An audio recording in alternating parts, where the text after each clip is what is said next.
الرحمن الرحیم انا اعطیناک الکوثر فصل لربک وانحر ان شانئک هو الابتر۔ اے نبی ہم نے آپ کو خیر کثیر عطا کیا۔ اس خیر کثیر میں یوں تو یہ کہ حوض کوثر وہ بھی اسی میں شامل ہے، لیکن یہ کہ اس پر آپ کو 25-30 قول مل جائیں گے۔ قرآن سب سے بڑا خیر کثیر ہے، بہت بڑا خیر کثیر۔ حکمت، ومن یؤت الحکمت فقد اوتی خیرا کثیرا، جس کو حکمت اور دانائی دے دی گئی اس کو تو خیر کثیر دے دیا گیا۔ تو ہم نے آپ کو وہ سب کچھ عطا کر دیا ہے اور بہتات کے ساتھ عطا کر دیا ہے، جو انسان کی انسانیت کے لیے، اس کے لیے یوں سمجھیے کہ ترہ امتیاز بن سکتا ہے۔ فصل لربک وانحر، پس اپنے رب کے لیے نماز پڑھا کیجئے اور نحر کیجئے، اونٹ قربان کیا کیجئے۔ یہ گویا کہ عید الاضحیٰ کا نقشہ آ گیا۔ فصل لربک، پہلے ہم نماز پڑھتے ہیں دوگانا عید الاضحیٰ، اور پھر جا کر ہم قربانی کرتے ہیں۔ وانحر ان شانئک هو الابتر، یقیناً آپ کا دشمن ہی ہے کہ جو دم کٹا ہو جائے گا۔ اس کا پس منظر یہ ہے کہ جب حضور کے ایک صاحبزادے بچپنی میں فوت ہو گئے تو کچھ جو کفار تھے مکے کے، انہوں نے بڑی خوشیاں منائیں کہ ایک ہی بیٹا تھا، باقی تو ان کی بیٹیاں ہیں۔ آپ کو معلوم ہے کہ 4 بیٹیاں تھیں حضور کی صلی اللہ علیہ وسلم، لیکن یہ کہ بیٹا جو تھا وہ ایک ہی تھا، وہ اللہ نے اٹھا لیا، تو بڑے خوشیاں منائی گئیں کہ یہ تو اب دم کٹا جیسے ہوتا ہے جس کا کوئی پیچھے نام نہ رہ جائے۔ بیٹیوں سے تو نام چلتا نہیں، نام تو چلتا بیٹوں سے، تو اب ان کا تو کوئی تذکرہ ہی نہیں رہے گا۔ کوئی بات نہیں، جب تک یہ ہیں آگے کوئی نام لینے والا نہیں۔ تو فرمایا کہ نہیں، ان کو تو کروڑوں بیٹے اللہ عطا کرے گا، کروڑوں اربوں بیٹے عطا کرے گا۔ ہاں اے نبی، آپ کا دشمن ضرور ہے کہ جس کا نام لیوا کوئی نہیں۔ روح بیدار ہوگی تو وہ پیاس جو اس کے اندر اب پیدا ہوئی ہے وہ کدھر متوجہ ہوگی؟ اپنے پروردگار کی طرف۔ یہ ربط ہے اگلی آیت کا، پڑھیے وَإِذَا سَأَلَكَ عِبَادِي عَنِّي فَإِنِّي قَرِيبٌ۔ جب یہ روح بیدار ہو کر اپنے مرکز کی طرف متوجہ ہوگی، اپنے منبع اور سرچشمے کی طرف متوجہ ہوگی، اپنے مبدا کی طرف متوجہ ہوگی، تو اے میرے نبی صلی اللہ علیہ وسلم، جب میرے بندے آپ سے میرے بارے میں پوچھیں فَإِنِّي قَرِيبٌ، انہیں بتا دیجئے میں قریب ہی ہوں، کہیں دور نہیں، اس کی رگے جان سے بھی زیادہ قریب۔ ہم قریب ہیں، جب چاہو ہمیں پکارو، جب چاہو دعا کرو، جب چاہو باریابی حاصل کر لو۔ ہم کو مائل پہ کرم ہے، کوئی سائل ہی نہیں۔ ہم تو ہر روز رات کے آخری گھڑیوں میں سمائے دنیا تک نزول فرماتے ہیں، اور ہماری طرف سے پکارنے والا پکارتا ہے حل من مستغفر فاغفر لہ، ہے کوئی استغفار کرنے والا کہ میں اسے بخش دوں، ہے کوئی مانگنے والا حل من سائل فاعطی، ہے کوئی مانگنے والا جسے میں دوں۔ تم سوئے ہوتے ہو، ہم تو غافل نہیں، تو متوجہ تو ہو، آؤ تو صحیح ہماری طرف۔ حدیث قدسی میں آیا ہے میرا بندہ میری طرف چل کر آتا ہے، میں دوڑ کر آتا ہوں، وہ بارش بھر آتا ہے، میں ہاتھ بھر آتا ہوں۔ میرا بندہ میرا ذکر اپنے دل میں کرتا ہے، میں اپنے جی میں اس کا ذکر کرتا ہوں، یاد کرتا ہوں۔ اور میرا بندہ اگر کسی محفل میں میرا ذکر کرتا ہے، میں اس سے بہت اعلیٰ محفل میں اس کا ذکر کرتا ہوں، بلائے اعلیٰ کی محفل میں ذکر کرتا ہوں۔ یعنی کہ الفاظ ہیں کہ تو تم غافل ہو بھائی ہم سے، ہم تو غافل نہیں۔ اغیب و ذلطائف لا یغیب وارجو ہو رجال لا یخیب، میں غائب ہو جاتا ہوں، وہ تو غائب ہونے والی ہستی نہیں ہے، ہر آن موجود، ہوا معکم اینما کنتم وَإِذَا سَأَلَكَ عِبَادِي عَنِّي فَإِنِّي قَرِيبٌ أُجِيبُ دَعْوَةَ الدَّاعِ إِذَا دَعَانِ فَلْيَسْتَجِيبُوا لِي۔ لیکن اب آئی بات اصل، یہ دو طرفہ بات ہوگی، مجھ سے دعا کرو، کسی وقت کی پابندی نہیں، کسی جگہ کی پابندی نہیں، ناپاکی کی حالت میں ہو تب بھی دعا کر سکتے ہو، میری کتاب کو ہاتھ مت لگانا، مجھ سے دعا کر سکتے ہو، دعا پہ کوئی پابندی نہیں، لیٹے مانگو، بیٹھے مانگو، ناپاکی میں مانگو، پاکی میں مانگو، جب چاہو مانگو، مجھے دعا میں کوئی خطرت نہیں، اور جہاں پارو گے there and then I will listen to you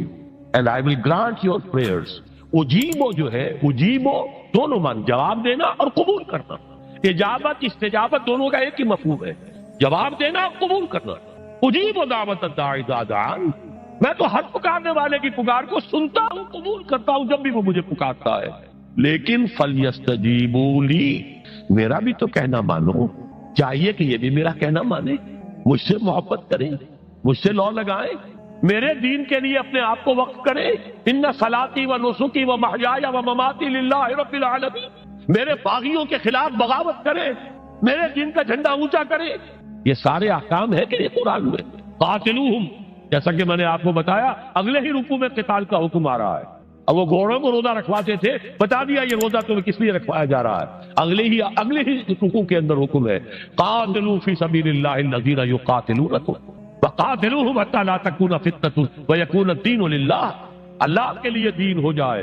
پورا کا پورا نظام اللہ کے تابع آ جائے، اس کے لیے پہلے دعوت دو، محنت کرو، جد و جہد کرو، اس دعوت کے نتیجے میں جمعیت فراہم کرو، جب جمعیت اتنی ہو جائے کہ پھر اس باطل نظام کے خلاف بغاوت کر سکو تو کرو بغاوت، اگر باطل نظام کے خلاف بغاوت نہیں کرتے ہو تو پھر ہم سے بغاوت ہے تمہاری، پہلے ذہنی بغاوت ہے، آپ ڈس اون کیجئے ذہنی اعتبار سے، نفسیاتی اعتبار سے، میں اس نظام کو نہیں اون کرتا، ریکنسائل نہ کیجئے اس کے ساتھ، کوئی تعاون نہ کیجئے اس کے ساتھ، کوئی چاچری اور ملازمت نہ کیجئے اس کی، تن من دھن لگائیے اس نظام کو بدلنے کے لیے، چاہے ابھی وہ دعوت کے مرحلے میں ہے، لوگوں کو تیار کیا جا رہا ہے، تربیت دی جا رہی ہے، تزکیہ کیا جا رہا ہے، لیکن ہدف کیا ہے؟ تاکہ اللہ کا دین غالب۔ فَلْيَسْتَجِيبُوا لِي، میرا بھی تو کہنا سنیں اور مانیں، میں جہاد کا حکم دیتا ہوں تو جہاد کریں، میں اقامت دین کا حکم دیتا ہوں اقیم الدین تو اس کے لیے کھڑے ہو جائیں، میں قتال کا حکم دوں تو قتال کریں۔ فَلْيَسْتَجِيبُوا لِي وَلْيُؤْمِنُوا بِي، اور مجھ پر ہی اپنا ایمان پختہ رکھیں، توکل کریں تو مجھ پر کریں، محبت کریں تو مجھ سے کریں، راضی رہے تو میری تقدیر پر راضی رہے، توکل ہو، راضی برضائے رب ہو، اطاعت ہو، جب تک یہ ساری چیزیں اللہ کے لیے نہ ہو جائیں۔ وَالَّذِينَ آمَنُوا أَشَدُّ حُبًّا لِلَّهِ، اصل میں تو مومن وہ ہوتے ہیں جو سب سے بڑھ کر شدید ترین محبت اللہ سے کرتے ہیں۔ قُلْ إِنْ كَانَ آبَاؤُكُمْ وَأَبْنَاؤُكُمْ وَإِخْوَانُكُمْ وَأَزْوَاجُكُمْ وَعَشِيرَتُكُمْ وَأَمْوَالٌ اقْتَرَفْتُمُوهَا وَتِجَارَةٌ تَخْشَوْنَ كَسَادَهَا وَمَسَاكِنُ تَرْضَوْنَهَا أَحَبَّ إِلَيْكُم مِّنَ اللَّهِ وَرَسُولِهِ وَجِهَادٍ فِي سَبِيلِهِ فَتَرَبَّصُوا حَتَّىٰ يَأْتِيَ اللَّهُ بِأَمْرِهِ وَاللَّهُ لَا يَهْدِي الْقَوْمَ الْفَاسِقِينَ۔ اے نبی ان سے کہہ دیجئے اگر تمہیں اپنے باپ، اپنے بیٹے، اپنے بھائی، اپنے اسپاؤسز، بیوی کے لیے شوہر، شوہر کے لیے بیوی،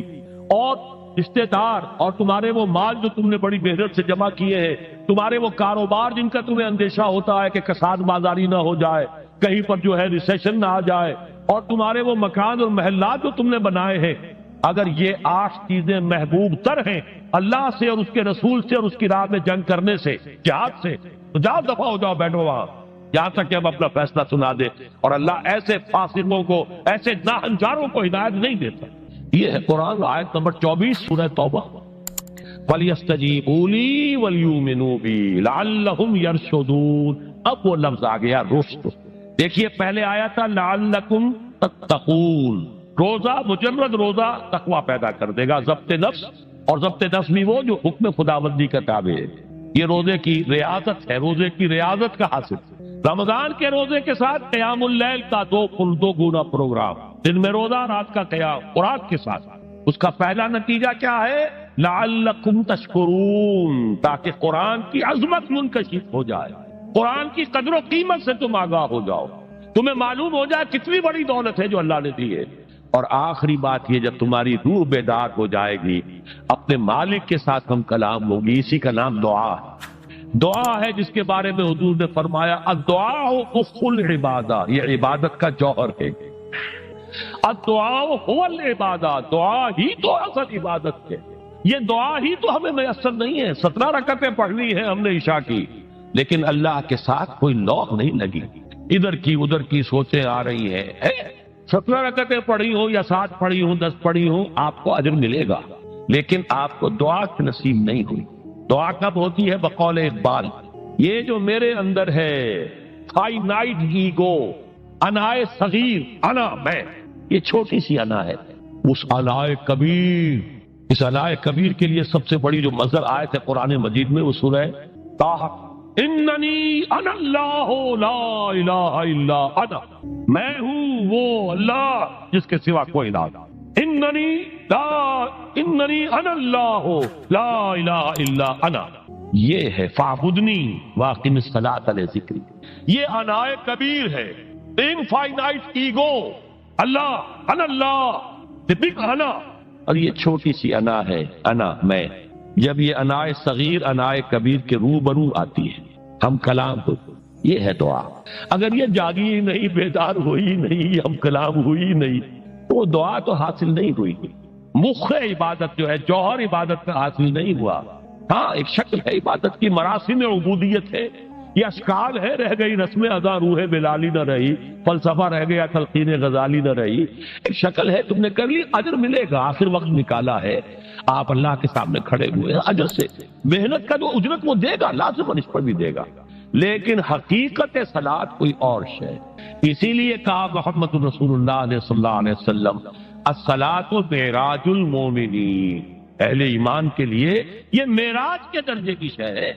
معراج میں مکالمہ ہوا تھا، التحیات للہ والصلوات والطیبات، یہ حضور نے فرمایا،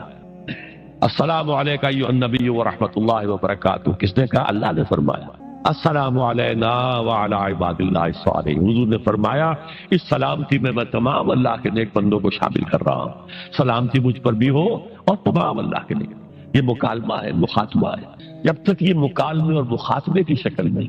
اگر وہ انائے صغیر جاگی ہی نہیں، سوئی ہوئی ہے، بے ہوش ہے، پڑی ہوئی ہے، سسک رہی ہے یا مر چکی ہے، روح مر بھی جاتا ہے، جسم زندہ ہے، روح مر، جسم جان کے ساتھ زندہ ہے، حیوان انسان زندہ ہے، انسان مر چکا، اس لیے قرآن کہتا ہے نبی یہ مردہ ہے، اموات غیر احیاء، یہ نہیں سنتے ہیں، یہ آپ کو سمجھتے ہیں آپ کے یہ بڑے غور سے سن رہے ہیں، نہیں سن رہے ہیں، یہ تو مردہ ہے، روحانی طور پر مردہ ہے، ان کی روح مر چکی ہے، یہ تو حیوان رہ گیا ہے زندہ صرف، یہ چلتے پھرتے مقبرے ہیں، یہ چلتے پھرتے تعزیے ہیں، اس کے سوا کچھ نہیں۔ یہ ابو جہل کون ہے اور ابو لہب کون ہے؟ یہ حیوان ابو جہل ہے اور حیوان ابو لہب ہے۔ ظاہر بات ہے کہ آنکھ تو کتے کی بھی ہے اور بلی کی بھی ہے اور کان کتے کی بھی ہے، بلی کے بھی ہے، کتا بھی دیکھ کر گاڑی آ رہی ہے تو اپنے آپ کو بچاتا ہے، تم نے بچا لیا تو کون سا بڑا کمال کیا۔ وہ اندر کا انسان مر چکا ہے، یہ انسان اندر کا روحانی وجود یا مر چکا یا سسک رہا ہے یا دبا ہوا ہے، بے ہوش ہے، یہ بیدار ہو اور ہم کلام ہو، افلاک سے آتا ہے نالوں کا جواب آخر، کرتے ہیں خطاب آخر، اٹھتے ہیں حجاب آخر، آتا ہے اللہ جواب دیتا ہے، اجیب دعوت الداعی اذا دعان، روحانی کان کھلے ہو تو تم جواب سنو گے، ان کانوں سے نہیں، وہی جب محمد پر آئی تھی ان کانوں سے نہیں آئی تھی، وہ دل پر اتری تھی براہ راست، فإنہ نزلہ علی قلبک، ان کانوں کا ان آنکھوں کا سوال نہیں ہے، وہ دل پر براہ، روح ہے محمدی پر، یہ روح، اسی لیے وہی کو بھی روح کہا گیا ہے، لانے والا بھی روح، اور روح الامین جس پر لایا گیا وہ بھی روح محمدی، جس کا مسکن ہے قلب محمدی، اور جو لائی گئی وہ بھی روح ہے۔ وَكَذَلِكَ أَوْحَيْنَا إِلَيْكَ رُوحًا مِّنْ أَمْرِنَا، یہ قرآن ہم نے نازل کیا، ایک روح ہے اے محمد جو آپ پر نازل کی، مَا كُنْتَ تَدْرِي مَا الْكِتَابُ وَلَا الْإِيمَانُ، اس سے پہلے تو آپ کو کچھ پتہ نہیں تھا کتاب کیا، شریعت کیا، ایمان کیا، وَلَكِنْ جَعَلْنَاهُ نُورًا، ہم نے اس قرآن کو نور بنا کر آپ پر اتارا ہے، یہ ہے، اس کے لیے ہے اصل رشد۔ اب آخری لفظ آیا رشد، یہ گویا کہ جو مختلف الفاظ ہے قرآن میں، کامیاب، فائزون، اتم الصیام الی اللیل، پھر اب روزے کو پورا کرو رات تک، الی اللیل میں پھر بڑی بحثیں ہوئی ہیں، اس لفظ کی مناسبت سے اہل تشیع اس کے قائل ہیں کہ جبکہ خوب اندھیرا ہو جائے، لیکن اہل سنت کا اجماع ہے کہ غروب آفتاب اس سے مراد، اس لیے کہ آغاز رات کا غروب آفتاب کے ساتھ، اور اس میں بھی احادیث کے اندر آیا ہے کہ تعجیل کرنی چاہیے۔ بعض لوگ وہی جو میں نے عرض کیا کہ تقویٰ کے تحت جو ہے جیسے کہ سفر میں بھی روزے رکھتے ہیں یا 104 بخار کے درجے میں بھی وہ روزہ قضا کرنے کو تیار نہیں ہوتے، ایسے ہی وہ تاخیر کرتے ہیں اپنے تقوی کے حساب سے، کہیں ایسا نہ ہو، کوئی غلطی نہ ہو جائے، کہیں یہ نہ ہو جائے، کہیں وہ نہ ہو جائے، تو پھر اس کے اندر وہ افطار میں، تو آپ نے فرمایا کہ قوم جو ہے اسی وقت صحیح رہے گی جبکہ وہ افطار میں عجلت سے کام، یعنی سحری کے اندر بہت زیادہ جلدی کرنے کی ضرورت نہیں، اگر اذان ہو رہی ہے اس کے دوران بھی اگر کچھ کھا پی رہے ہو تو کھا پی لو، مکمل کرو۔ اسی طریقے سے افطار کے اندر جو ہے وہ تاخیر کرنے کی ضرورت نہیں، سورج کے غروب کے ساتھ افطار کرنا۔ وَلَا تُبَاشِرُوهُنَّ وَأَنْتُمْ عَاكِفُونَ فِي الْمَسَاجِدِ، ہاں اپنی بیویوں سے تم مباشرت نہ کرو، تعلق زن و شوق قائم نہ کرو جبکہ تم مسجدوں کے اندر معتکف، یہ اعتکاف کا ذکر ہو گیا۔ رمضان کے آخری عشرے میں یہ اعتکاف جو مسنون ہے کہ 21ویں شب سے شروع ہو جائے گا، یعنی 20واں روزہ ختم ہوا اس کے ساتھ یہ اعتکاف شروع ہو گیا، اور پھر اعتکاف مسنون جو ہے وہ جب تک کہ چاند نظر نہ آ جائے شوال کا، عید کا، اس وقت تک یہ اعتکاف جاری رہے گا۔ یہ ہے مسنون اعتکاف، اس کی کیا حکمت ہے وہ میں بعد میں عرض کروں گا، تو یہ حکمت جو ہے اس کے حوالے سے گفتگو بعد میں ہو جائے گی، لیکن یہاں یہ بتا دیا گیا کہ یہ جو رمضان کی 20 راتوں میں اجازت دی گئی ہے اپنی بیویوں کے ساتھ ہم بستری کی، وہ اس معتکف کے لیے نہیں ہے جو مسجد میں معتکف ہے، تو ہاں اس کی اہلیہ آ سکتی ہے وہاں ملاقات کے لیے، کسی مشورہ کوئی کرنا ہے بہت ضروری ہے، آ جائے، ملاقات ہو سکتی ہے، لیکن یہ کہ مباشرت نہیں ہو سکتی، وہ حرام۔ فرمایا وَلَا تُبَاشِرُوهُنَّ وَأَنْتُمْ عَاكِفُونَ فِي الْمَسَاجِدِ تِلْكَ حُدُودُ اللَّهِ، یہ اللہ کی حدود ہے، شریعت اسلامی کی یہ حدود ہے، فَلَا تَقْرَبُوهَا، تو ان کے قریب تک مت جاؤ۔ قرآن مجید میں اس اعتبار سے دو انداز تعبیر ہے کہ اللہ کی حدود ہے فَلَا تَعْتَدُوهَا، یہ اللہ کی حدود ہے، ان سے تجاوز نہ کرو، اس حد کو پھلانگ نہ جاؤ، اس حد سے آگے نہ گزر جاؤ۔ یہاں ہے تقربوها، اللہ تعالیٰ کی حدود کے قریب تک نہ جاؤ۔ اس کی وجہ ایک حدیث میں بیان کر دی گئی ہے کہ جیسے ہر بادشاہ کی ایک چراگاہ ہوتی ہے، وہ صرف شاہی جو بھی ہے جانور ہیں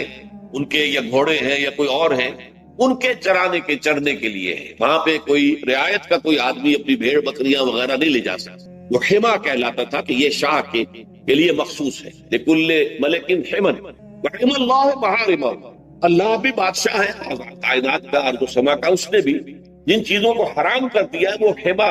اس میں داخل نہیں ہونا تمہیں۔ تو فرمایا کہ جو چرواہا اپنی بھیڑوں کو بالکل اس کی آخری حد تک لے جائے گا تو اندیشہ ہے کہ کوئی بھیڑ کوئی بکری چھلانگ لگائے اور اس چراگاہ میں داخل ہو جائے، اس لیے کیپ ایٹ اے ڈسٹینس، ایک فاصلے پر رہو۔ احتیاط کا تقاضا یہ ہے کہ اس آخری حد کے قریب نہ جاؤ، فلا تقربوها، اس کے قریب نہ جاؤ۔ ان حدود کی تو سختی کے ساتھ پابندی کرنی ہے، ان کے لیے یہ ہے کہ ان کو نہ صرف یہ کہ ان سے تجاوز نہیں کرنا، بلکہ ان سے ذرا کچھ فاصلے ہی پر اپنے آپ کو رکھنا ہے۔ کذالک یبین اللہ آیاتہ للناس، اسی طریقے سے اللہ تعالیٰ واضح کرتا ہے اپنی آیات کو لوگوں کے لیے، وَلَعَلَّهُمْ يَتَّقُونَ، اور تاکہ وہ پھر تقویٰ کریں، بچیں۔ جب احکام معلوم ہو گئے اب بچنا آسان، جب احکام معلوم نہیں تو اندیشہ ہے کہ کہیں کسی حرام کے اندر جو ہے وہ ملوث ہو جائے۔ جیسے کہ ایک حدیث میں آتا ہے کہ الحلال بین والحرام بین وبینہما مشتبہات، حلال کیا ہے یہ بھی واضح ہے، حرام کیا ہے یہ بھی واضح ہے، البتہ ان دونوں کے مابین کچھ چیزیں ہوتی ہیں متشابہات، پتہ نہیں حلال ہے کہ حرام ہے، تو تم بچو، ان چیزوں سے بھی بچو، اس لیے کہ اس کے اندر حرام ہونے کا اندیشہ ہے، لہذا ان سے بھی بچو۔ جو صریحاً حلال ہے اسی پر اکتفا، جن کے بارے میں تعین نہیں ہو پا رہا ہے کہ وہ حلال ہے، البتہ یہ بھی ثابت نہیں ہو رہا ہے کہ وہ حرام ہے، تو ان سے بچ، یہ تقویٰ کا تقاضا ہے۔ اگرچہ قانونی اعتبار سے یہ کہا جائے گا کہ وہ مباح، جس شے کی حرمت کا ثبوت ہمیں کتاب اللہ اور سنت رسول سے نہ ملے وہ مباح ہے، لیکن یہ ہے کہ تقویٰ کا تقاضا یہ ہے، قانون کا تقاضا یہ کہ مباح کو آپ اختیار کریں گے تو آپ پر گرفت نہیں ہوگی، اس لیے کہ اس کی حرمت ثابت نہیں ہے، لیکن تقویٰ کا تقاضا یہ ہے کہ آپ صرف اس شے پر اکتفا کریں کہ جس کے حلال ہونے کے لیے ثبوت اور دلیل موجود۔ تو یہ ہے کہ تلک حدود اللہ فلا تقربوها کذالک یبین اللہ لکم للناس آیاتہ للناس لعلہم یتقون۔ یہ احکام ہے تکمیلی روزے کے، جس کے ضمن میں میں نے کچھ احادیث نبویہ کے حوالے سے بھی ان کی مزید وضاحت کر دی۔ اب یہ تیسری بات، روزے کا اصل حاصل کیا ہے؟ اب پہلی آیت پر ہمیں توجہ دینی ہوگی، یا ایھا الذین آمنوا کتب علیکم الصیام، اہل ایمان تم پر روزہ فرض کیا گیا، لکھ دیا گیا، طے کر دیا گیا، اگرچہ جیسا کہ میں نے عرض کیا یہ ابتدائی حکم ہے اور اس میں وجوب علی التخییر وہ بعد میں آ چکا دوسری آیت، کما کتب علی الذین من قبلکم، جیسے کہ یہ فرض کیا گیا تھا ان پر جو تم سے پہلے تھے، یعنی یہود اور نصارہ، ان پر بھی یہ روزہ جو ہے یہ فرض تھا۔ البتہ احکام مختلف ہو گئے، جیسے جمعے کا دن، اور جمعے کو چھوڑ کر یہودیوں نے سبت کا دن اختیار کیا، عیسائیوں نے جو ہے وہ سنڈے کو اختیار کر لیا، لیکن احکام میں فرق ہے، وہاں پورے سبت کے دن، ہفتے کے دن کاروبار دنیاوی مطلقاً حرام، لیکن ہمارے ہاں شریعت کے اندر آسانی پیدا کی گئی کہ صرف جمعے کی اذان سے لے کر نماز ادا ہو جانے تک وہ حرام ہے، لیکن باقی یہ ہے کہ اس سے پہلے بھی اگر کرو اور بعد میں جب فَإِذَا قُضِيَتِ الصَّلَاةُ فَانتَشِرُوا فِي الْأَرْضِ وَابْتَغُوا مِن فَضْلِ اللَّهِ، جب نماز ادا ہو چکے تو جاؤ، منتشر ہو سکتے ہو زمین میں اور اللہ تعالیٰ کے فضل کو تلاش کر سکتے ہو۔ تو اسی طریقے سے اگرچہ حکم روزہ جو ہے وہ تو سابقہ امتوں میں بھی تھا، لیکن یہ اس کے احکام جو ہے ان کے اندر تغیر و تبدل ہے۔ کتب علیکم الصیام کما کتب علی الذین من قبلکم لعلکم تتقون، تاکہ تمہارے اندر تقوی پیدا ہو۔ اب یہ ہے حکمت صوم کی پہلی آیت۔ تقوی کسے کہتے ہیں؟ بچپن، کس چیز سے بچپن؟ اللہ نے جو چیزیں حرام کی ان سے بچنا، اللہ کے احکام کو توڑنے سے بچنا۔ دیکھیے یہ لفظ جو ہے اس کا مادہ ہے وا، آف اور یا، وقا۔ وقا یقی کے معنی ہے کسی کو بچانا۔ ہم دعا مانگتے وقنا عذاب النار، اے اللہ ہمیں آگ کے عذاب سے بچا دے، لیکن اتقا بنتا ہے باب افتعال، واو تے میں شامل ہو گئی تو اتقا، اور اسی سے تقویٰ ہے۔ تقویٰ کے معنی کیا ہے؟ بچنا، خود بچنا۔ وقا یقی دوسرے کو بچانا، بچنا اللہ کے احکام کو توڑنے سے، اللہ کی حرام کردہ چیزوں میں ملوث ہونے سے، اللہ کے غضب سے، غصے سے، اللہ کی ناراضگی سے، اور آخرت میں اللہ کے عذاب سے۔ یہ بچنے کی روش ہے، پوری زندگی میں بھی اس کو جاری رکھنا۔ یہ تقویٰ زندگی میں کیا ہوگا؟ اللہ کے احکام کو توڑنے سے بچنا، اللہ کی حرام کردہ چیزوں میں ملوث ہو جانا، ان کا استعمال کھانے پینے سے متعلق ہو یا وہ شہوت سے متعلق ہو یا کسی اور چیز سے متعلق ہو، اس سے بچنا۔ اور یہ بچنا جو ہے آخرت میں نتیجہ خیز ہوگا، جہنم سے بچاؤ ہو جائے گا، آگ کے عذاب سے نجات مل جائے۔ اچھا روزے کا اس سے تعلق کیا ہے یہ سمجھ لیں۔ دیکھیے ہمارے گناہوں کا سب سے بڑا سبب ہمارے نفسانی تقاضے ہیں۔ ہم ایک حیوان بھی ہیں اور حیوان سے بڑھتر بھی کچھ ہے، وہ میں بات کروں گا، لیکن حیوان تو ہے۔ جیسے ہر حیوان کو کچھ خوراک کی ضرورت ہے، ہمیں بھی ضرورت ہے۔ ہر حیوان کو بقائے نسل کا معاملہ جنسی ہے، وہ ہمارا بھی ہے۔ ہر حیوان کو کوئی نہ کوئی سر چھپانے کی جگہ چاہیے، کوئی گھونسلہ ہو، کوئی کھو ہو، کوئی بل ہو، کچھ بھی ہو اس سے چاہیے آخر۔ اسی طریقے سے ہمارے سارے تقاضے، حیوانات کو بھی آرام چاہیے، ہمیں بھی آرام چاہیے۔ یہ حیوانی تقاضے جو ہے جن کو ہم کہیں گے اینیمل انسٹنکٹس، ہمارے وجود کے اندر ہے یہ، اور ان کا تقاضا ہمارے اندر سے ابھرتا۔ اسی کو انڈین لیبیڈو کہا ہے فرائڈ نے۔ جدید نفسیات کا بابا آدم جو ہے وہ فرائڈ، اس نے اسے انڈ اور لفٹ سے تعبیر کیا، اس سے اوپر سیلف کو لایا، اور اس کے بعد جو ہے وہ سپر ایگو ہے۔ تو یہ تین درجے اس نے متعین کیے ہیں، اور میں اس کی دقت نظر، ایکیوٹی آف آبزرویشن کا بہت قائل ہوں۔ اگرچہ نظریات کا جو نتیجہ اس نے نکالا ہے وہ غلط ہے، لیکن ایکویٹی آف آبزرویشن کا قائل ہوں کہ اس نے انسانی شخصیت کے 3 لیولز کو آئیڈینٹیفائی کیا۔ یہی 3 لیولز ہمارے ہاں، نفس، قلب، روح، یہ 3 لیولز۔ اس نے کہا انڈ اینڈ لیبیڈو یہ لوسٹ ہے، پھر ایگو، سیلف، پھر سپر ایگو۔ 3 لیول وہ بھی مانتا، اگرچہ ان کی تعبیر اس نے غلط کی ہے، لیکن جہاں تک انڈ اور لیبیڈو کی تعبیر ہے وہ صحیح ہے، وہ حیوانی تقاضا۔ اچھا ان حیوانی تقاضوں کے بارے میں یہ بات بالکل واضح رہنی چاہیے کہ یہ اندھے بہرے ہیں، انہیں صرف اپنی گریٹیفیکیشن، اپنے تسکین سے جو ہے ساری بحث ہے، اس سے کوئی غرض نہیں کہ حلال ذریعے سے ہو حرام ذریعے سے ہو۔ پیٹ کھانے کو مانگتا ہے بھوک کے اندر، اب آدمی جو ہے حرام کے اندر بھی بیمار بیٹھتا ہے، یہاں تک کہ خود شریعت اجازت دیتی ہے کہ اگر جان پر بن جائے آدمی جو ہے وہ فاقے سے مر رہا تو وہ کوئی حرام چیز کھا کر بھی اپنی جان بچا سکتا ہے، لیکن عام حالات میں نہیں۔ لیکن ہو سکتا ہے ہمارا چٹخارا جو ہے وہ حرام کی طرف ہمیں لے جائے، کسی کو واقعتاً اللہ نہ کرے کہ سور کے گوشت کا چسکا لگ جائے، وہ اس کے بغیر بچتا ہی نہیں، کھاتا ہے، شراب کی عادت ہو گئی پیتا ہے، یہ نہیں۔ تو ہمارا پیٹ مانگتا ہے اور اسے اس سے غرض نہیں کہ حلال سے کھایا ہے یا حرام سے کھایا ہے۔ ہماری شہوت اپنی تسکین چاہتی ہے، اسے اس سے غرض نہیں کہ حلال سے یا حرام سے، جائز سے یا ناجائز سے۔ اسی طریقے سے ہمارے تمام تقاضے جو حیوانی ہیں، ایک تو یہ کہ بہت زوردار ہے، اور چونکہ وہ اندھے بہرے ہیں لہذا جو قرآن میں کہا گیا ان النفس لامارۃ بالسوء، یہ نفس تو بدی کا حکم دیتا ہی ہے، یہ گویا کہ اس کے اندر رجحان جو ہے انہیرنٹ ہے کہ وہ بدی کی طرف انسان کو ترغیب دلاتا ہے، چاہے وہ اپنی ضروریات سے متعلق ہو، چاہے چٹخاروں سے متعلق ہو، چاہے جو بھی لذت اسے درکار ہے اس سے متعلق ہو، چاہے وہ جنسی لذت ہے اور چاہے وہ طعام کی،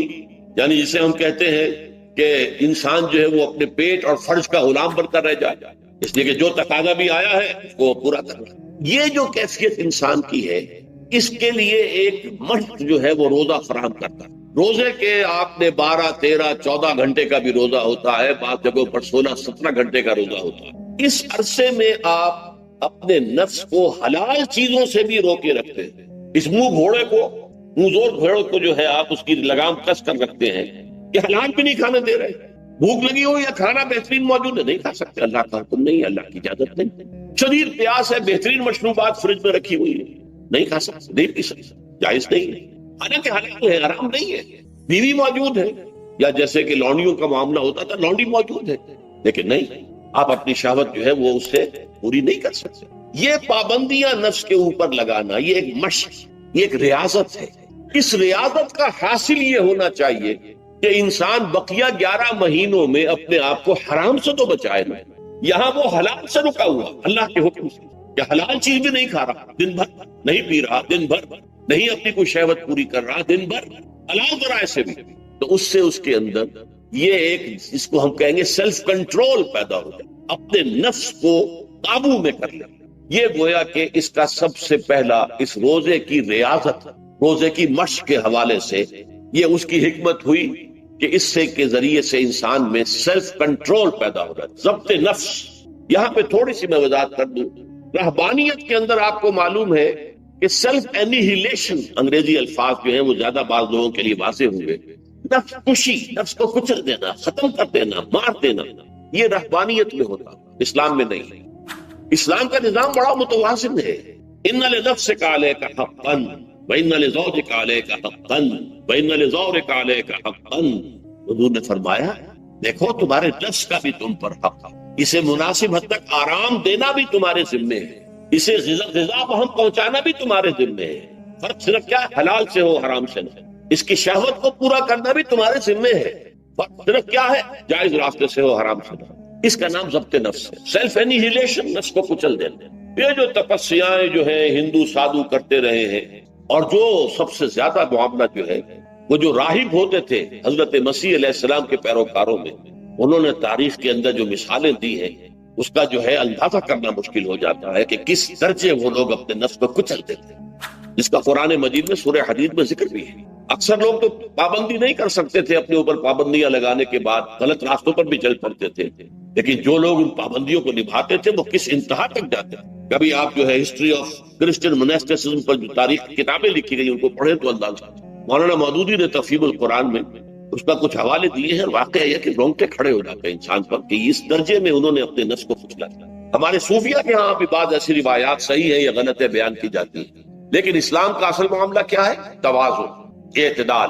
تمہارے نفس کا بھی تم پر، ان لنفسک علیک حق، تمہاری بیوی کا بھی تم پر حق ہے، وان لزوجک علیک حق، اور تمہارا جو بھی کوئی ملاقاتی ہے، کوئی دوست ہے، اس کا بھی زورک علیک حق، زیارت کرنے کے لیے کوئی آیا اس کا بھی حق ہے، ان کے حقوق ادا کرو۔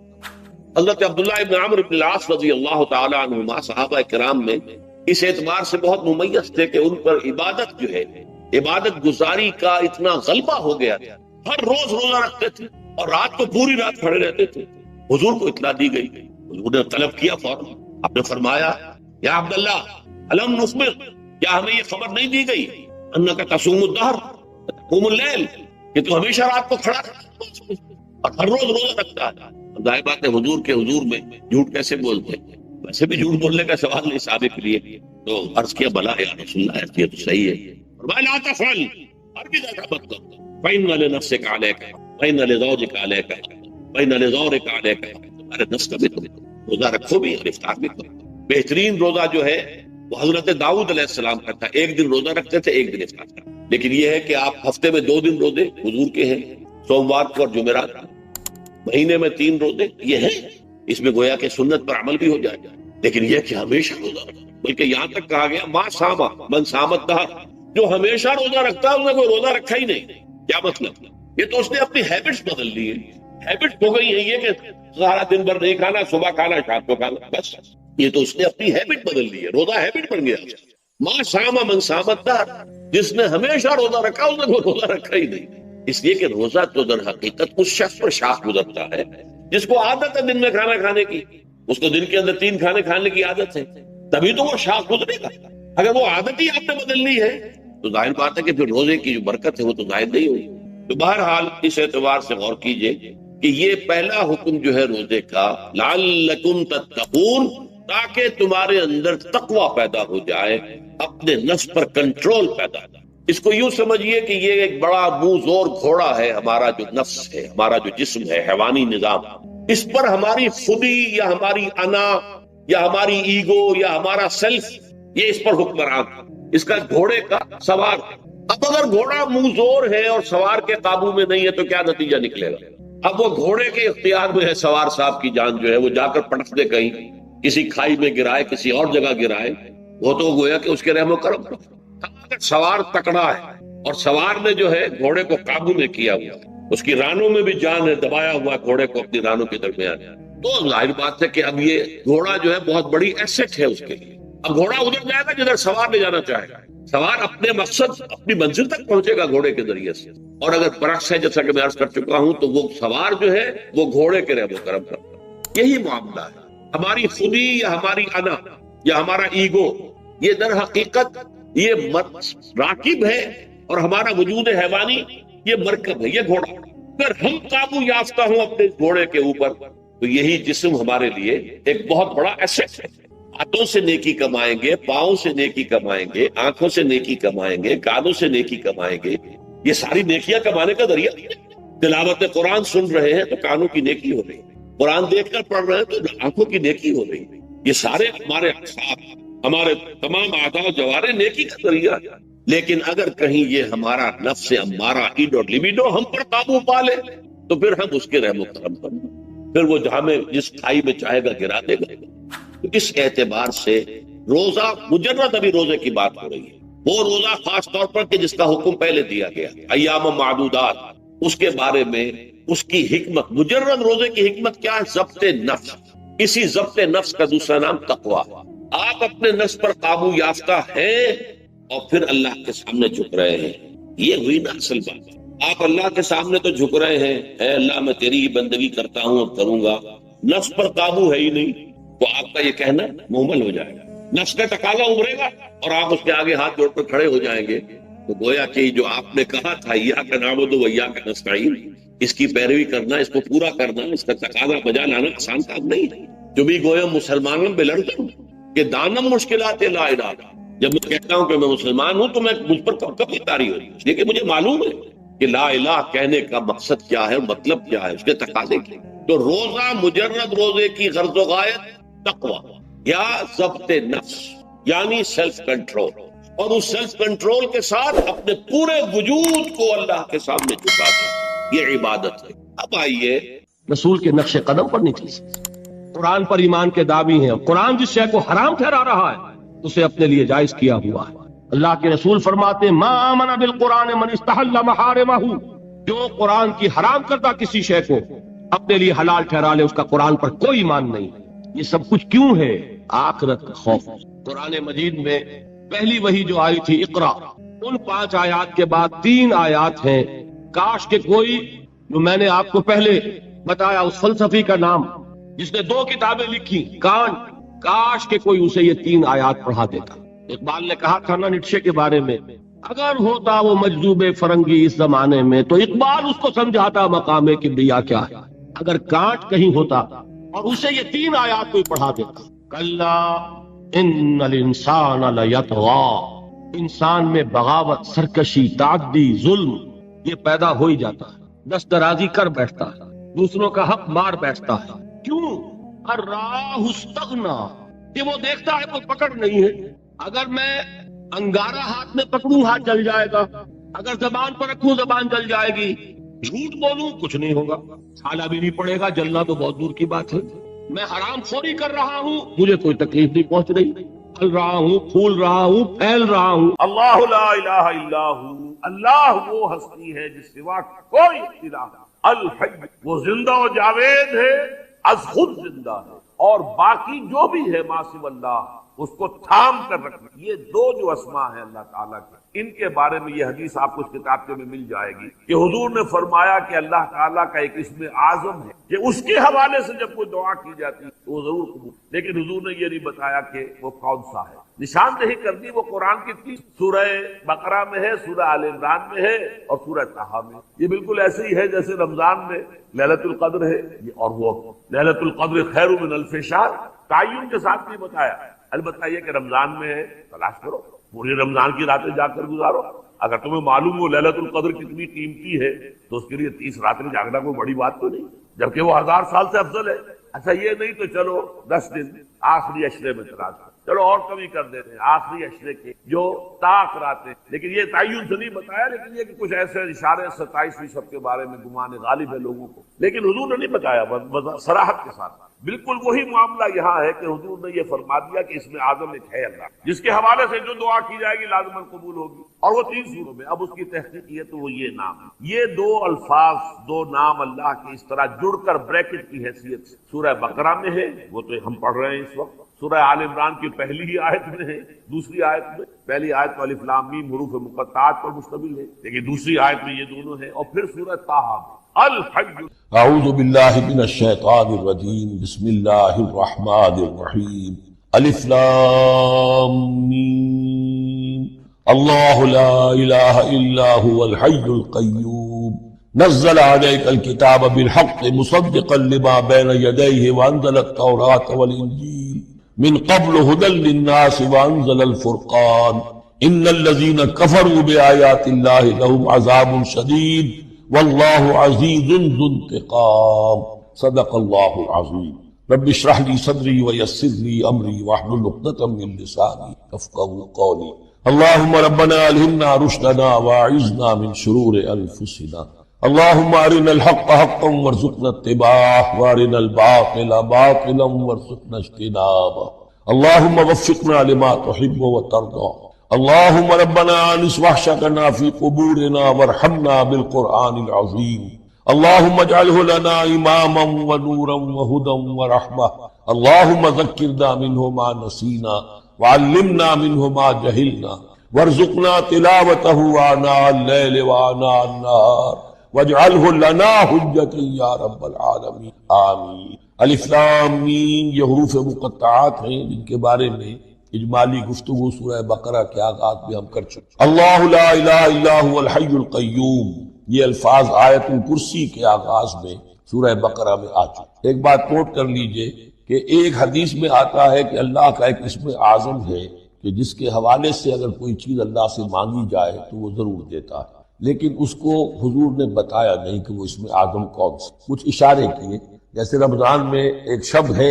لیلۃ القدر جو 1000 مہینوں سے افضل ہے، تعین کے ساتھ نہیں بتایا وہ کون سی، تاکہ تلاش کرو، زیادہ ذوق و شوق کا معاملہ ہو، لیکن جو اشارات آپ نے کیے ہیں اس سے اندازہ ہوتا ہے، کیونکہ یہ فرمایا گیا کہ یہ 3 صورتوں میں ہے، سورہ بقرہ میں، سورہ آل عمران میں اور سورہ طٰہٰ میں، وہ الفاظ الحی القیوم جو مشترک ہیں، سورہ بقرہ میں آیت الکرسی میں آئے ہیں، آل عمران میں یہاں دوسری آیت میں موجود ہیں، اور سورہ طٰہٰ کے بھی شروع کے اندر موجود ہے۔ نزل علیک الکتاب بالحق، اس نے نازل فرمائی ہے، اس اللہ نے جس کے سوا کوئی معبود نہیں، جو الحی ہے القیوم ہے۔ اس میں اشارہ ہو رہا ہے اس کلام کی عظمت کی طرف کہ جان لو یہ کلام کس کا ہے، کس نے اتارا ہے۔ نزل علیک الکتاب بالحق، اس نے نازل فرمائی ہے یہ کتاب اے نبی آپ پر حق کے ساتھ، اور یہاں نوٹ کیجیے نزلہ ہے، نزلہ ینزل تنزیلا، انزلہ نہیں آیا ہے، مصدقا لما بین یدیہ، اور یہ تصدیق کرتے ہوئے آئی ہے اس کی جو اس کے سامنے موجود ہے، تورات اور انجیل۔ اور یہ کہ 2 اعتبارات سے تصدیق ہے کہ یہ قرآن تصدیق کرتا ہے ان کی کہ وہ اللہ کی کتابیں تھیں جن میں تحریف ہو گئی، لیکن یہ کہ قرآن اور حضور مصداق بن کر آئے ہیں ان پیشین گوئیوں کا جو ان کتابوں میں تھی۔ وَأَنزَلَ التَّوْرَاةَ وَالْإِنجِيلَ مِن قَبْلُ هُدًى لِّلنَّاسِ، اسی طرح اللہ نے اس سے پہلے لوگوں کی ہدایت کے لیے تورات اور انجیل نازل فرمائی تھی۔ وَأَنزَلَ الْفُرْقَانَ، اور اللہ نے فرقان اتارا، فرقان قرآن مجید کے لیے بھی ہے، فرقان تورات کے لیے بھی ہے، فرقان معجزات کے لیے بھی ہے۔ ہر وہ شے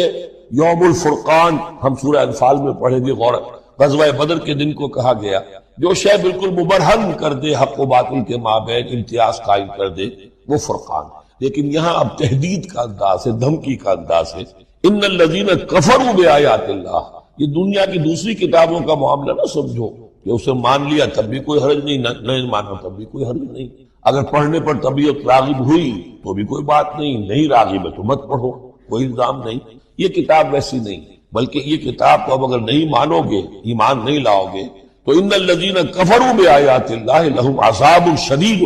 تو ان کے لیے بہت سخت سزا ہوگی۔ واللہ عزیز ذو انتقام،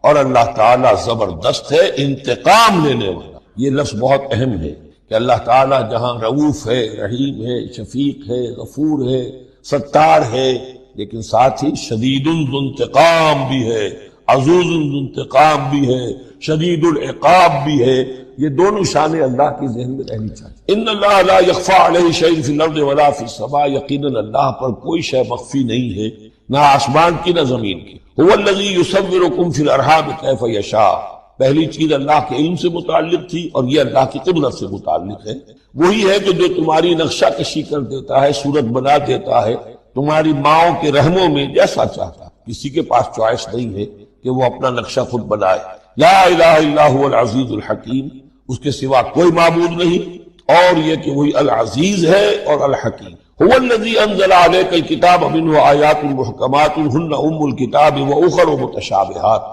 وہی ہے جس نے آپ پر یہ کتاب نازل فرمائی. کسی جگہ انزلہ کا لفظ بھی آ جاتا ہے، اور یہ ہوتا ہے ردم کے اعتبار سے، کیونکہ قرآن مجید کی اپنی ایک ملکوتی غنا ہے، اس کی ایک موسیقی ہے، ڈیوائن میوزک ہے، تو اس میں جو ردم کے حوالے سے اگر ضرورت ہو تو یہ الفاظ ایک دوسرے کی جگہ آ جائے گا. منہ آیات محکمات، اس میں کچھ آیات جو ہیں محکم، پختہ. حکم جیسا کہ میں نے بتایا حکمت عقل کی پختگی.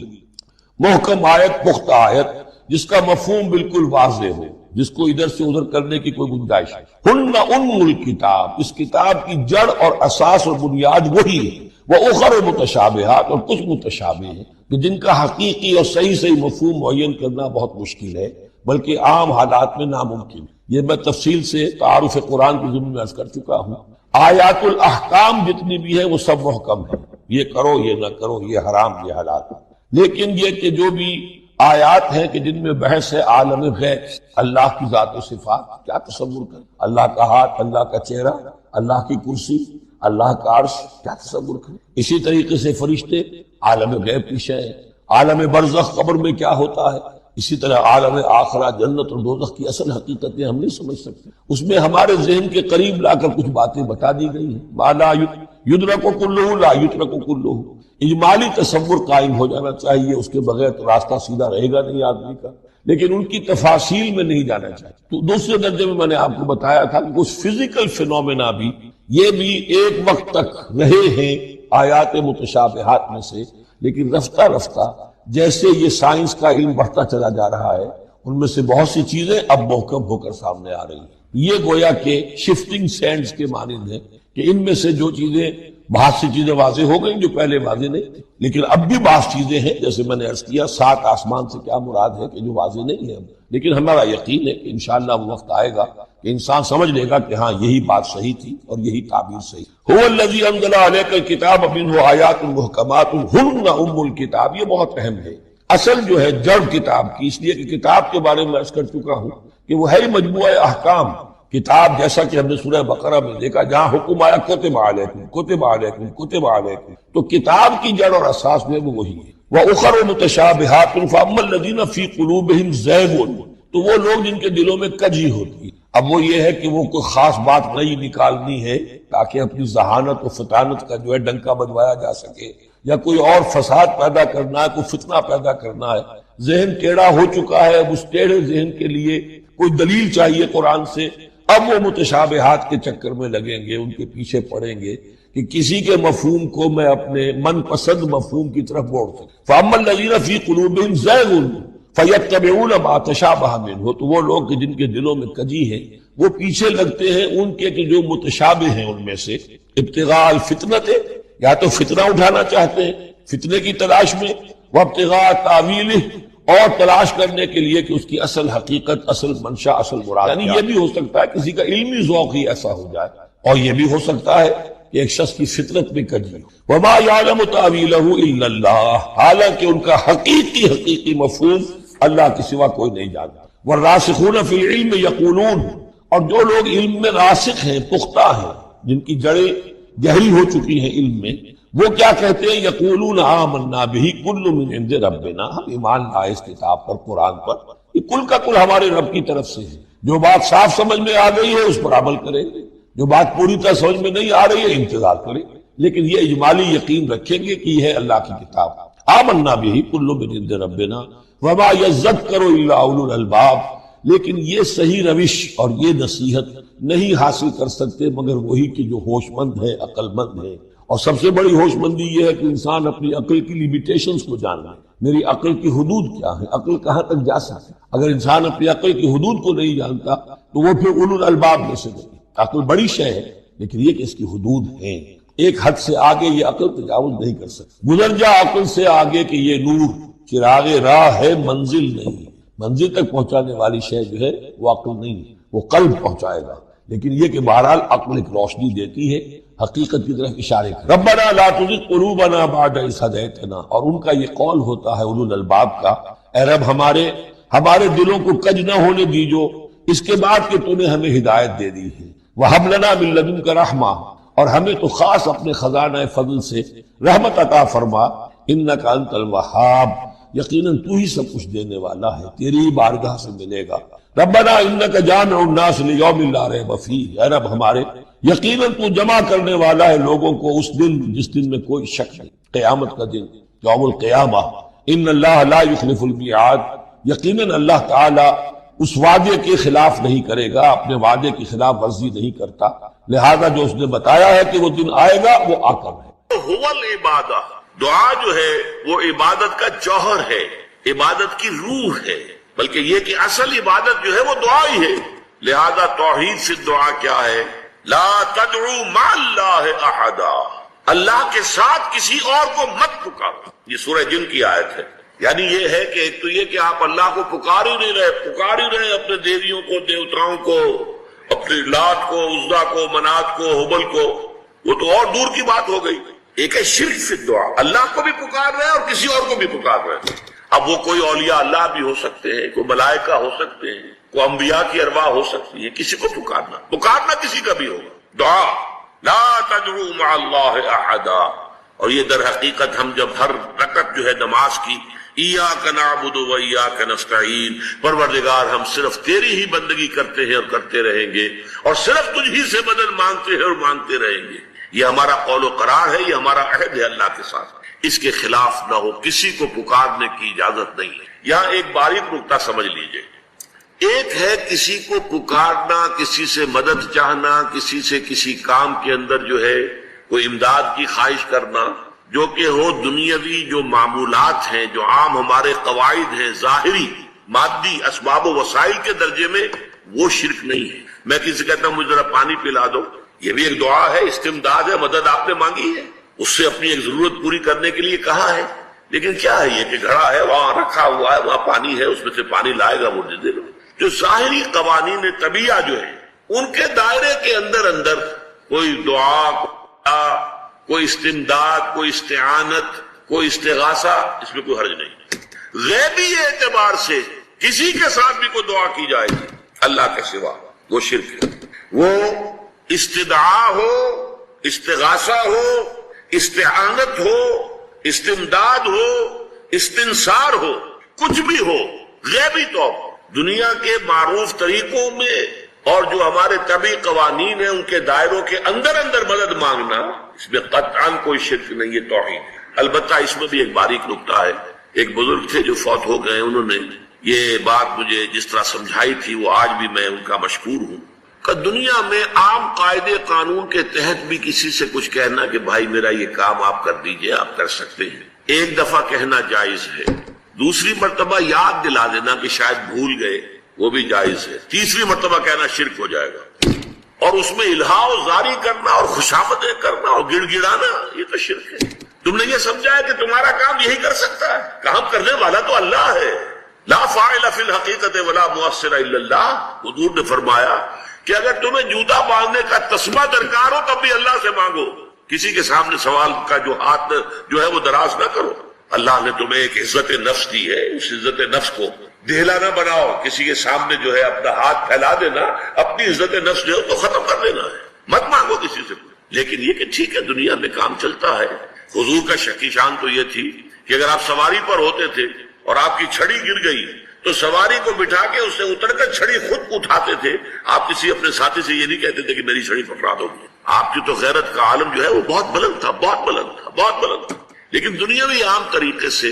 یہ کہ ٹھیک ہے بھئی آپ ایک کام ہے آپ کر سکتے ہیں، یہ کر دیجیے. اس نے کہہ دیا ٹھیک ہے میں کروں گا، پھر بھول گیا یا کچھ اور ہوا،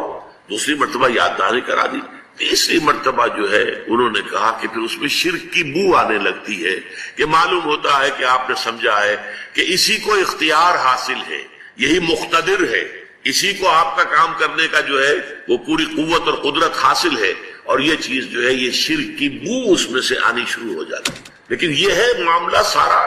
جو اسباب عادیہ کے تحت، اس سے ماورا آپ کسی کو نہیں پکار سکتے۔ میں معذرت کے ساتھ عرض کروں گا اگر کسی کے جذبات کو ٹھیس پہنچے،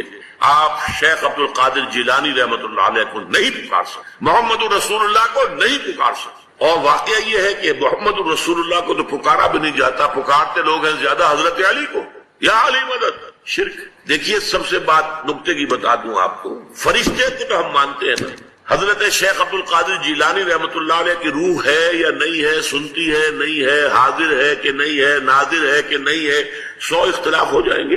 اختلافات کی تو گنجائش ہے نا۔ فرشتہ ہے یا نہیں ہے، وہ تو فرشتہ تو ہے،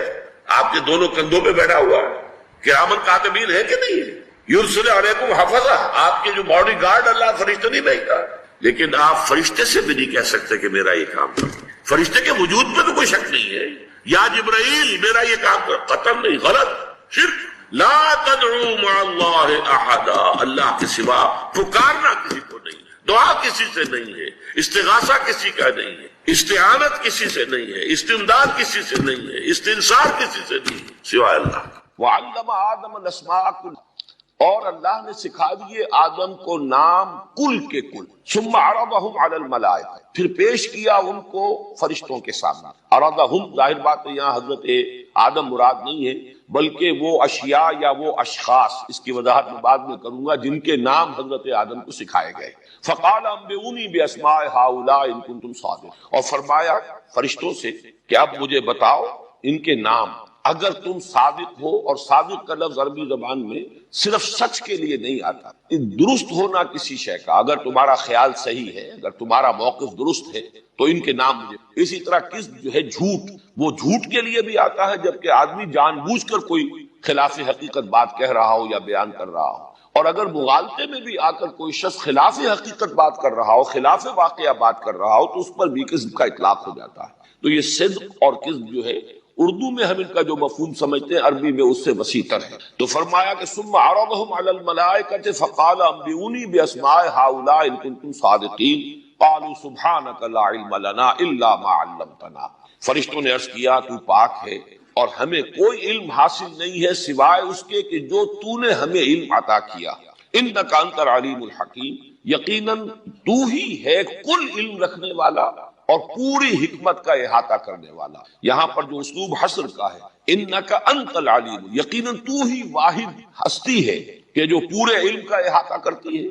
جس کے پاس کل علم ہے، ہر شے جس کے علم میں ہے، اور الحکیم جو حکمت کا بھی احاطہ کرنے والی ذات ہے، وہ تو ہی ہے اور تیری ہی ذات ہے واحد۔ قال یا آدم انبئہم باسمائہم، اللہ نے فرمایا کہ اے آدم اب بتاؤ انہیں ان کے نام۔ فلما انباہم باسمائہم، تو جب آدم نے بتا دیے انہیں ان کے نام، قال الم اقل لکم انی اعلم غیب السماوات والارض، اللہ تعالیٰ نے فرمایا کیا میں نے تم سے نہیں کہا تھا کہ میں جانتا ہوں آسمانوں اور زمین کا ہر چھپی ہوئی شے کو، میں جانتا ہوں کل غیب کو آسمانوں کے اور زمین کے، انی اعلم غیب السماوات والارض وعالم ما تبدون وما کنتم تکتمون، اور میں جانتا ہوں جو کچھ کہ تم ظاہر کر رہے تھے اور جو کچھ کہ تم چھپا رہے۔ اب یہ چند آیات جو ہیں اس میں ایک ہی مضمون آیا ہے تو اس پر بحثیت مجموعی ہم کلام کریں گے۔ اس میں سب سے پہلا مسئلہ یہ ہے کہ یہ نام کن چیزوں، ایک تو سطحی سے سوالات آتے ہیں کہ اگر تو ہم یہ سمجھیں کہ یہ کوئی امتحان لیا گیا ہے فرشتوں کا، تو یہ اصل میں انداز وہ نہیں ہے، بلکہ یہ ہے کہ صرف فرشتوں کے سامنے ڈیمانسٹریشن کرنی ہے،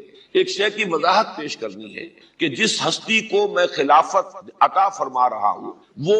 جہاں اس میں کوئی شر کا پہلو ہے وہاں خیر کا پہلو ہے، یا یہ کہ جہاں میں اس کو یہ اختیار دے رہا ہوں وہاں ساتھ ہی علم دے رہا ہوں، اور یہ علم جو ہے یہ یقیناً بیلنس کرے گا، اس کے اندر جو بھی امکان شر ہے اس کو بیلنس کرے گا اور خلافت کی بنیاد میں۔ اس میں اصل میں جو سوال پیدا ہوتا ہے وہ یہ ہے کہ یہ نام کس سے تھے، جیسا کہ میں عرض کر چکا ہوں شروع میں، مشکلات القرآن میں سے ہے یہ مقام، بلکہ میرے نزدیک تو مشکل ترین مقامات میں سے ہے یہ چوتھا رکوع قرآن مجید کا سورہ بقرہ کا۔ یہاں پر دو رائے ہیں، اکثر و بیشتر ہمارے مفسرین، متقدمین اور متاخرین تقریباً اس پر ان کا اجماع ہے کہ یہ ہے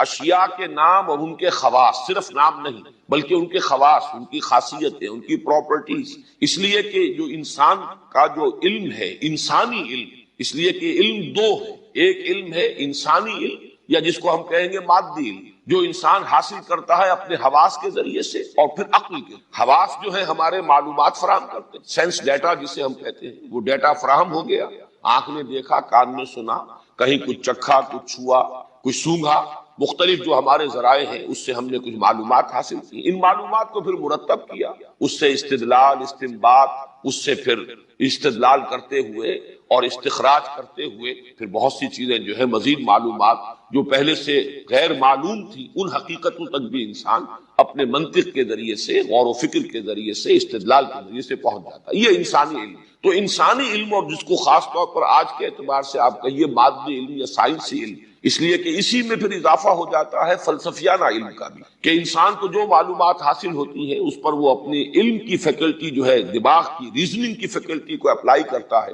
اور کائنات کے کچھ کلی حقائق کے بارے میں بھی رائے قائم کرتا ہے، اسی کو ہم فلسفہ کہتے ہیں۔ لیکن فلسفے کو ذرا ایک طرف رکھ دیجئے، اس وقت وہ جو بنیادی انسانی علم ہے، یعنی حواس کے ذریعے سے حاصل شدہ معلومات اور ان معلومات سے مزید استدلال اور استنباط کے ذریعے سے کچھ اور چیزوں کو معلوم کرتے ہوئے آگے بڑھنا قدم بقدم، یہ علم جو ہے ترقی کرتا چلا آ رہا ہے۔ جیسے کہ آپ کو معلوم ہے کہ کبھی شاید اتفاقاً ہی ہوا ہو کہ دو پتھر آپس میں ٹکرائے ہوں اور چنگاری پیدا ہو گئی ہو، جس انسان نے پہلی مرتبہ اس کا مشاہدہ کیا ہوگا تو ایک بہت بڑا اکتشاف ہوا اس کے سامنے، بڑا انکشاف ہوا، اور اس کے بعد وہ جو ہے پتھروں کو ٹکرا کر چنگاری پیدا کر کے آگ کی دریافت ہو گئی، جو ایک بہت بڑی سورس تھی انرجی کی، یہی واحد سورس ہوگی پہلے، اور بہت بڑا موجد قرار پایا ہوگا وہ انسان جس نے آگ دریافت۔ اسی طریقے سے رفتہ رفتہ یہ سبھی دیکھتے رہے ہوں گے کہ اوپر سے پھل درختوں کے جو ہے گرتے ہیں، زمین کی طرف آتے ہیں، لیکن ایک سائنسدان نے بیٹھ کر دیکھا، مشاہدہ کیا، اس سے نتیجہ نکالا کہ معلوم ہوتا ہے کہ زمین میں کوئی قوت ہے، کوئی کشش ثقل ہے کہ جو ان چیزوں کو اپنی طرف کھینچتی ہے، یا یہ کہ اس آگ کے اوپر پانی اگر کبھی کسی نے رکھا ہو دیگچی میں اور وہ اس نے کہیں دیکھا ہو کہ وہ بھاپ کی وجہ سے اس کا ڈھکن جو ہے دیگچی کا وہ ہل رہا ہے، تو اسے اندازہ ہوا کہ یہ کوئی طاقت ہے اس کے اندر، کوئی قوت ہے جو اس ڈھکن کو ہلا رہی ہے۔ چنانچہ بھاپ، اس کے اندر جو قوت اللہ نے رکھی ہوئی وہ انسان کو معلوم ہو، اسٹیم انجن دریافت ہو گئے۔ یہ تدریجاً ارتقا ہو رہا ہے انسانی، لیکن اس علم کو اگر آپ دیکھیں گے تو وہ کیا ہے؟ انسان کا مشاہدہ، کوئی شے، کوئی فینومینن اس نے دیکھا، پھر اس کے لیے کوئی نام تجویز، کوئی عنوان، اور یہ ناموں کے ذریعے ہی سے انسان نے اپنی معلومات کو منضبط کیا، مرتب کیا، انہی کے حوالے سے پھر یہ علم جو ہے ایک نسل سے اگلی نسل کو منتقل ہوا۔ تو یہ علم الاسماء جو حضرت آدم علیہ السلام کو دے دیا گیا، اور یہاں اس کو شامل رکھ لیجئے کہ یہ پوٹینشلی گویا کہ پورا وہ علم حضرت آدم کو دے دیا، یہ اسی کی ایکسفولیشن ہے، اسی کا ظہور ہے جو تدریجاً ہو رہا ہے۔ اس کو ہم یوں بھی تعبیر کر سکتے ہیں کہ اس علم کی جو کہ حاصل کرنے کے جو ذرائع ہیں، جو آلات ہیں، وہ آدم کو عطا کر دی۔ سمع، ان السمع والبصر والفؤاد کل اولئک کان عنہ مسئولا، ان میں وہ استعداد تھی، تو گویا کہ ان کے ذریعے سے جو کل علم انسان کو حاصل ہونے والا ہے، گویا کہ وہ پورا علم حضرت آدم علیہ السلام کو دے دیا گیا۔ یہ مختلف تعبیرات جو ہیں اس کی ہوں گی، حقیقت یہ ہے کہ اکثر و بیشتر لوگوں نے علم الاسماء سے مراد یہی لیا ہے اشیاء کا علم، یعنی یہ جو سائنٹیفک علم ہے، مختلف اشیاء، مختلف چیزیں، ان کے خواص، ان کی properties, physical phenomena, physical forces, ان کے لیے پھر عنوانات طے کرنا، اس کے لیے ٹرمز ایجاد کرنا، اس کے حوالے سے علم کو آگے بڑھانا، یہ مراد دیا ہے اکثر و بیشتر علماء نے۔ اس میں ایک ذرا ہٹ کر بات کہی ہے مولانا امین احسن اصلاحی صاحب نے، دلیل ان کی یہ ہے کہ یہاں جو ضمیریں آ رہی ہیں وہ ذوی العقول کے لیے استعمال ہونے والی ضمیر، چنانچہ ثم عرضہم، پھر پیش کیا ان کو ملائکہ کے سامنے، اب یہ ہم کی ضمیر جو ہے ذوی العقول کے لیے ہے۔ اسی طریقے سے انبئونی باسماء ہؤلاء،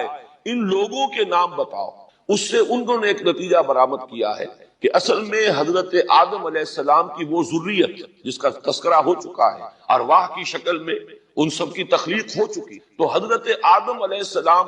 کی ذریت کے اندر جو عظیم شخصیتیں پیدا ہونے والی تھیں، جن میں عظیم ترین شخصیت حضرت محمد صلی اللہ علیہ وسلم ہے، انہی میں ابراہیم اور انہی میں نوح اور انہی میں عیسیٰ، انہی میں موسیٰ علیہ الصلوۃ والسلام اور صلی اللہ علیہ وسلم، تو یہ ان کا گویا کہ مشاہدہ کرایا گیا. ان کے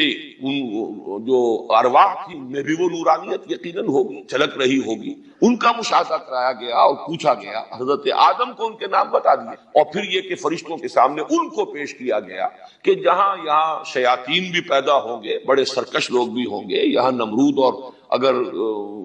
فرائنہ بھی ہوں گے، نماردہ بھی ہوں گے، لیکن یہ کہ اسی نسل آدم کے اندر یہ خیر کے پیکر بھی ہوں گے جو کہ ہر اعتبار سے نیکی کے، بھلائی کے علم بردار، اور کہ اپنے عمل میں، اپنے کردار میں بلندی ہوگی، ترفع ہوگا. تو گویا کہ یہ ایک رائے ہے جو اصلاحی صاحب نے محض اس دلیل کی بنیاد پر